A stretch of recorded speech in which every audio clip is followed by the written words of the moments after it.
Good morning students. इसके पहले हम लोग चैप्टर 8 पढ़ चुके थे। चैप्टर 9 जो है वो आपको आप जब स्कूल में रहेंगे जब प्रैक्टिकल करके समझाया जाएगा तो आप बेटर तरीके से समझ सकते हैं। तो अभी मैं चैप्टर 10 पढ़ा रहा हूँ, चैप्टर 9 आपको मैं बाद में पढ़ा दूंगा। तभी लोग चैप्टर 10 पढ़ते हैं जो कि है द इंटरनेट, ठीक है। तो ये थ्योरेटिकल चैप्टर ज़्यादा है इसलिए आपको अभी ये पढ़ा रहा है, ठीक है। तो इस चैप्टर में हम लोग को क्या पढ़ना है, इंटरनेट के बारे में, ठीक है। हमें देखना है कि इंटरनेट क्या है, इंटरनेट क्या होता है, ठीक है। इंटरनेट कैसे काम करता है, उसका एवोल्यूशन क्या हुआ, मतलब इंटरनेट हुआ है जो क्या पहले क्या था, अभी कैसे है, तो अभी क्या मतलब चेंज हुआ है उसमें इंटरनेट में, ठीक है। इंफॉर्मेशन क्या होता है, ठीक है, इंफॉर्मेशन किस रूप में होता है, इंटरनेट पे हम कैसे देखते हैं, वो सारी चीज़ें। आईएसपी इंटरनेट सर्विस प्रोवाइडर क्या होता है, ये कैसे काम करता है, और एक्सेसिंग, अगर हमें इंटरनेट को एक्सेस करना है तो हम किस तरीके से इंटरनेट चला सकते हैं, इंटरनेट को यूज कर सकते हैं। तो आज हम लोग इतना सब देखेंगे। तो आज का वीडियो हम लोग शुरू करते हैं। सबसे पहले हम लोग जानते हैं इंटरनेट के बारे में कि व्हाट इज इंटरनेट, इंटरनेट है क्या, ठीक है। तो इंटरनेट क्या है, internet is a global network of computers, ठीक है। तो अब क्या है कि दुनिया में बहुत सारे लाखों कंप्यूटर हैं, ठीक है। कोई वायर के थ्रू जुड़ा है, कोई सैटेलाइट के थ्रू जुड़ा है, कोई दूसरे, ठीक है, मॉडर्न के थ्रू है। तो सब एक दूसरे से आपस में कनेक्टेड है। तो यही जब सारे कंप्यूटर्स कनेक्टेड रहते हैं इनको क्या बोला जाता है, इन्हीं को क्या बोला जाता है, इंटरनेट, ठीक है। तो इंटरनेट क्या है, नेटवर्क्स ऑफ कंप्यूटर्स, तो ठीक है। तो जो कंप्यूटर्स के नेटवर्क होते हैं उनका भी नेटवर्क क्या कहलाएगा, इंटरनेट। यानी इंटरनेट समझ सकते हैं कि दुनिया में जितने भी कंप्यूटर हैं उन सभी का अगर एक नेटवर्क बना दें, ठीक है, उन सभी को आपस में जोड़ दें, कनेक्ट कर दें, तो उसी को हम लोग क्या बोलेंगे, इंटरनेट, ठीक है।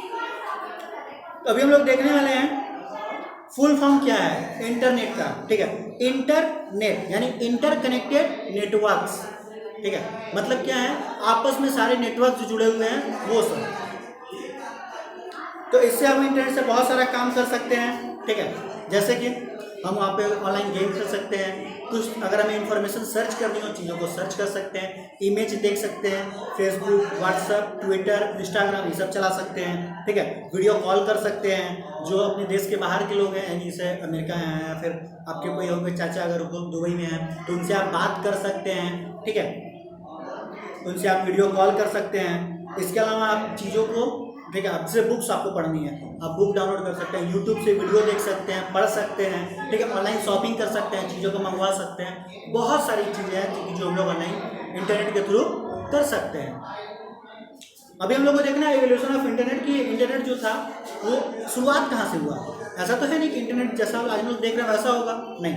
तो इंटरनेट सबसे पहले क्या था कि इंटरनेट पहले छोटे से एरिया में था। दरअसल जो अमेरिका की डिफेंस एजेंसी है, ठीक है, जो अमेरिका का डिफेंस डिपार्टमेंट है, तो उन्होंने पहले इंटरनेट को बनाया था और उनका इंटरनेट क्या था, छोटा था, मतलब एरिया जो था उसका छोटा था।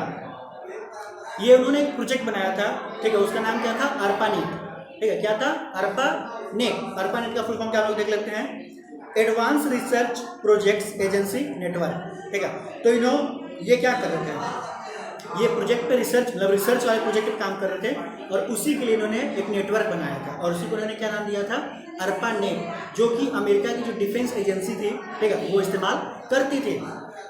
ये इन्होंने कब बनाया था, 1969 में, ठीक है। और इसमें उन्होंने किया क्या था, ठीक है, इन्होंने दो कंप्यूटर, एक कैलिफोर्निया में एक उटाह में, ठीक है, इन्होंने करीब कई 100 किलोमीटर की दूरी है, तो इन्होंने आपस में दोनों कंप्यूटर्स को कनेक्ट किया था। यहाँ से मैसेज भेजते वहाँ जाता, वहाँ से मैसेज भेजते यहाँ जाता। तो सबसे पहले जो इंटरनेट था यहीं से शुरुआत हुआ था और बाद में धीरे धीरे इसमें पहले अमेरिका की बाकी, ठीक है, बाकी सारे कंप्यूटर्स, यूनिवर्सिटी सबसे पहले जुड़ने लगी, ठीक है। तो धीरे धीरे अमेरिका में फैला, फिर अमेरिका से ये बड़ा होता गया, फिर बाकी देशों में फैलने लगा और अब जाके ये पूरे वर्ल्ड में फैल चुका है।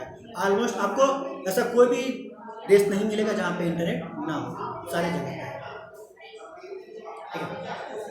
और अभी वाला जो नेटवर्क है वो लगभग 1993 से, ठीक है, लगभग 20-25 साल बाद, ठीक है, मतलब जब ARPANET बना था, ARPANET उसके ऑलमोस्ट 24-25 साल बाद ये इंटरनेट अच्छे से यूज हो रहा है, ठीक है। उसके पहले वो इंटरनेट उतना पॉपुलर नहीं था। क्यों नहीं था, क्योंकि हम लोग नहीं चला सकते थे उसको, सिर्फ मतलब जो प्रोफेसर्स होते थे, जो साइंटिस्ट होते थे या फिर जो अमीर होते थे वो लोग चला सकते थे। अब क्या है, हम लोग सारे लोग उसको अब यूज करते हैं, हम यूज कर सकते हैं, तो अब ये ज़्यादा पॉपुलर हो गया है। हम लोग बात करते हैं इंफॉर्मेशन के बारे में, ठीक है। इंफॉर्मेशन मतलब क्या होता है, सूचना, कोई भी इंफॉर्मेशन, किसी भी टाइप का कुछ भी नॉलेज, ठीक है, तो हमें कहाँ पे मिलता है, इंटरनेट पे मिलता है। तो इंटरनेट पे हमें जो भी मिलेगा, ठीक है, तो सबसे पहली चीज़ जो भी इंफॉर्मेशन है मैं भी देख सकता हूँ, कोई अमेरिका में बैठा है वो भी देख सकता है, ठीक है, कोई टीचर है वो भी देख सकता है, कोई स्टूडेंट है वो भी देख सकता है, ठीक है,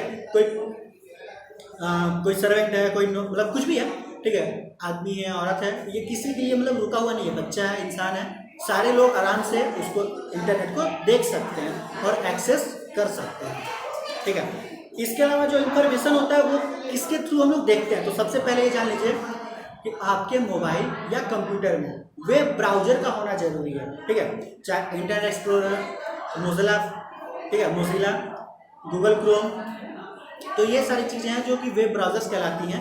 इनमें से कोई ओपेरा मिनी है, यूसी ब्राउजर है, ठीक है, तो ये आपको जो है, ठीक है, इनमें कोई ना कोई आपको मोबाइल में कोई ऐप्स होना चाहिए ताकि आप मतलब वेब को सर्च कर सकें, इंटरनेट को सर्च कर सकें, ठीक है। अब इसके बाद जो आपको जो भी इंफॉर्मेशन मिलता है वो सर्वर पे रखा रहता है, ठीक है।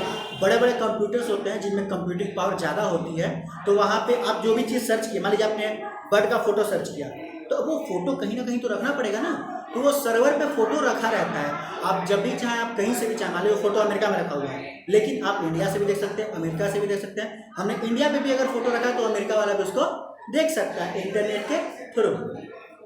तो जहाँ पे ये चीज़ें रखी जाती हैं उनको बोलते हैं सर्वर, और जिस तरीके से रखी जाती हैं होता है वेबसाइट बना के, ठीक है, जैसे बहुत सारी कंपनियाँ होती हैं, भारत सरकार अपना उसका वेबसाइट है, ठीक है, तो सारी चीज़ों का अपना वेबसाइट होता है, वहाँ पे सारी चीज़ें रखी जाती हैं इंफॉर्मेशन। वेबसाइट पे भी बहुत सारे पेज होते हैं, ठीक है, बहुत सारा डॉक्यूमेंट होता है, उनको हम क्या बोलते हैं, वेब पेज, ठीक है।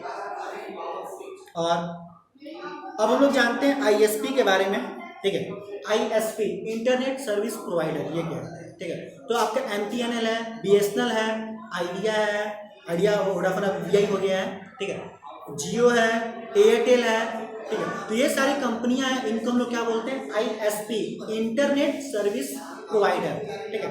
इनके बिना हम इंटरनेट का इस्तेमाल नहीं कर सकते, ठीक है। ये जो कंपनियां होती है, आईएसपी होती हैं, इनको हम लोग इनका सिम या, ठीक है, इनका कुछ खरीदना पड़ता है डाटा प्लान, और इसके थ्रू हम लोग इंटरनेट को एक्सेस कर सकते हैं, ठीक है। तो आपको अगर कभी भी इंटरनेट चलाना है तो आपको आईएसपी से संपर्क करना पड़ेगा, ठीक है, आपको उनका सिम या जो भी चीज़ देंगे वो चीज़ लेना पड़ेगा, उनका प्लान जो होगा उनको एक्टिवेट करना पड़ेगा, तभी आप इंटरनेट को एक्सेस कर सकते हैं। अभी हम लोग जानते हैं एक्सेसिंग द इंटरनेट, कि हम इंटरनेट को एक्सेस कैसे कर सकते हैं, किस तरीके से करते हैं। मान लीजिए आपने नया फ़ोन लिया है, आपको नहीं पता, ठीक है, तो सबसे पहले आपको फ़ोन में क्या चाहिए, ठीक है, तो सबसे पहले आपको या तो कंप्यूटर या फ़ोन, ठीक है, यहाँ पे आप मोबाइल फ़ोन होना चाहिए, आपके पास कंप्यूटर होना चाहिए, तभी आप एक्सेस कर सकते हैं। टैबलेट से भी कर सकते हैं, ठीक है, मतलब कोई डिवाइस होना चाहिए कंप्यूटिंग डिवाइस। उसके बाद, ठीक है, अब अगर आपके पास मोबाइल है तो आपको आईएसपी, यानी उसका आईएसपी का क्या होगा, आपके पास सिम, तो आपके पास सिम कार्ड होना चाहिए। सिम कार्ड एक्टिव, मतलब सिम कार्ड में आपका कोई एक्टिव प्लान होना चाहिए, ठीक है, तो अगर सिम कार्ड ले लेते हैं, उसका प्लान ले लेते हैं, तो इसके बाद क्या है कि आप अपने फ़ोन में, आप अपने स्मार्टफोन में, मोबाइल फ़ोन में इंटरनेट चला सकते हैं, ठीक है। उसके लिए आपके पास फ़ोन होना चाहिए और सिम कार्ड एक्टिव होना चाहिए, ठीक है, उसमें कोई रिचार्ज प्लान होना चाहिए।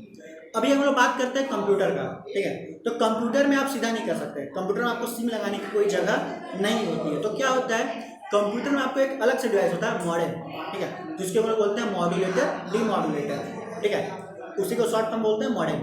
तो मॉडेम क्या करता है, मॉडेम के अंदर आपके पास मेमोरी कार्ड और सिम लगाने का जगह होता है, तो आप जो भी सिम होगा आप सिम को मॉडेम में लगाएंगे और मॉडेम को लैपटॉप से, अपने कंप्यूटर से कनेक्ट करेंगे, ठीक है, तो सिम लग गया, वहाँ पे भी वायरलेस हो गया पूरा, ठीक है। और फिर आईएसपी आपको मिल ही गया, आपने सिम कार्ड के थ्रू वो किया, तो आपको क्या चाहिए, कंप्यूटर, ठीक है, इंटरनेट सर्विस प्रोवाइडर, उसका सिम कार्ड, ठीक है, और मॉडेम, ठीक है, और मॉडेम क्या करेगा, वायरलेस कनेक्ट खुद कर लेगा, ठीक है। तो अगर आपके पास कनेक्टिविटी नहीं है किसी भी वजह से, तो आपको इंटरनेट वहाँ पे नहीं चलेगा, बहुत स्लो चलेगा, ठीक है। तो आपको यही सब सारी चीज़ें चाहिए जिनके थ्रू आप इंटरनेट पे कनेक्ट हो सकते हैं। तो आज के लिए हम लोग बस इतना ही देखेंगे, नेक्स्ट वीडियो हम लोग देखेंगे, ठीक है, कुछ टर्म्स हैं, web page, website, web browser, URL, तो ये सारी चीज़ें हम लोग क्या है डिटेल में जानेंगे और इन चीज़ों को इलाबोरेट करेंगे। आज के लिए बस इतना ही, थैंक्स।